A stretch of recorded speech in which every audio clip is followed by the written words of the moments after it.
have the Victoria Wing Chun Club, where we teach the traditional Wing Chun, and then we have the street combat version, which is our global Wing Chun. The two are connected, and today I want to discuss just a couple of points from the traditional system, and then we'll use Reza for a demo partner. So first of all, everything so some people feel, okay, let's just go to MMA, but then they're not doing Wing Chun at all. So we still have to go through the traditional method before you can do the street combat, military combat, whatever. And then the very basics that everybody should start with in all Kung Fu styles is the stance. So the setting styles all use this kind of stance where they have to do this for 30 minutes before they even teach you anything. Wing Chun likes to be more mobile, so we use a higher level stance. So number one in the form is get into the stance.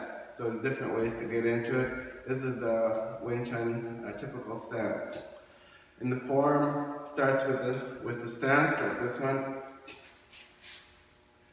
So that's number one. Number two, in the form, you have this crossing down and up. That just defines your center line. Each move also you can use for fighting, but the idea is your center line. And then the third most important thing in the form, you have this one. That's essentially training your elbow, training your forward energy, training to relax. That's why people go slow. And then all the stuff in the form should always relate to what you do in the Chi Sao, for example. So now in the Chi Sao, number one, even people on YouTube with 10, 15 years of Wing Chun experience, you find they got no kind of stance, they're doing all this kind of stuff. Works great, but if he were to shove me, you know what happens to me? But people don't address each other's balance, so they don't notice, oh, I need a stance. So stance, if he's shoving me, I can't go anywhere. Number two, so beginners, people who don't know martial arts, number one, they don't have a stance. So you can wipe them out because there's no stance.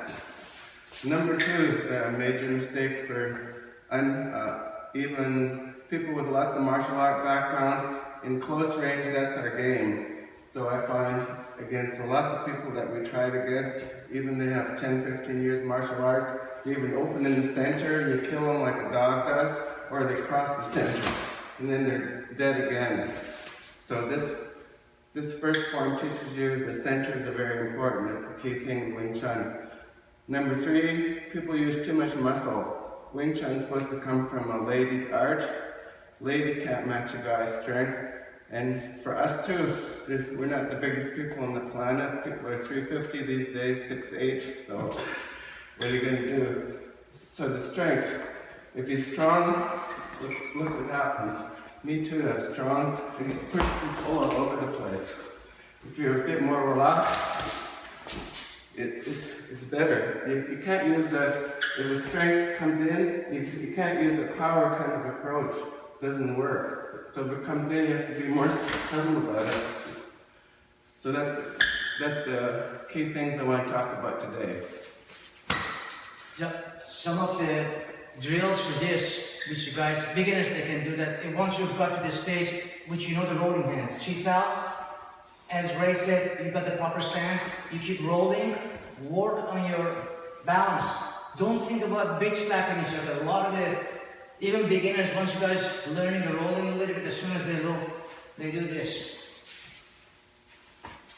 You just tapping each other. You forget about your body stance. Instead of hitting, first practice on your body structure.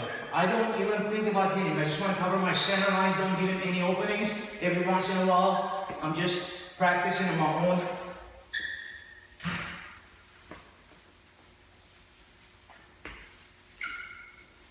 And then we have drills for, let's say, we do this a lot of times. Bam. It looks good. We teach them first, okay, hand comes up here, goes under, we do this. Now I'm supposed to do this. If he's got a good center line coverage, don't create a technique. If it's good, it'd be stupid for me to go in here. Exactly. This is during the time when you make a mistake. Once all of a sudden it's here, that's when you go in. So whenever you guys get shown a drill by your instructor, don't create that drill. You gotta make sure it is there. So as soon as he's good, once he goes here, I've got that option. So one of the basic early stages of the drills, every club does is this one. They come up here, either pull and hit, or you reverse, which is a very good drill. But make sure this is off center. Don't just do it because the instructor says it is here. You're doing a wrong drill. There's no way. If I'm in here, it's open this way. Why do I want to go this way? Oh, I gotta go. Makes more sense. But that's another drill for another day. So my advice would be stay rooted, like the old karate stance. They had like this. Wing Chun the same way. We just come down this way. Stay in this. Work on your hands. Up, down. And whenever you do this, there's a huge mistake. We always say fluid, be soft. Soft doesn't mean spaghetti hands like this. As soon as you come up, yes. Soft, I'm just fluid, I'm ready. Okay? If he's coming in, I'm still fluid, but I can react to it. My hands are very, very fluid, but I've got extremely strong stance.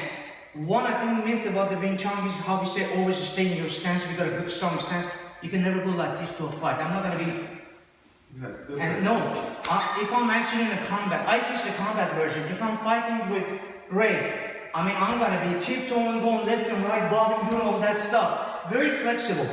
I'm moving around. But as soon as I make the contact, I'm close to my opponent's body, that's when you look down. As soon as I do it, I'm in here, that's when you look up because you want to finish your opponent. So this stance is very, very important, but you gotta realize when you come to this stance. So this was just an idea. As I said, Ray is my teacher. He teaches the traditional version of it, which is very, very useful.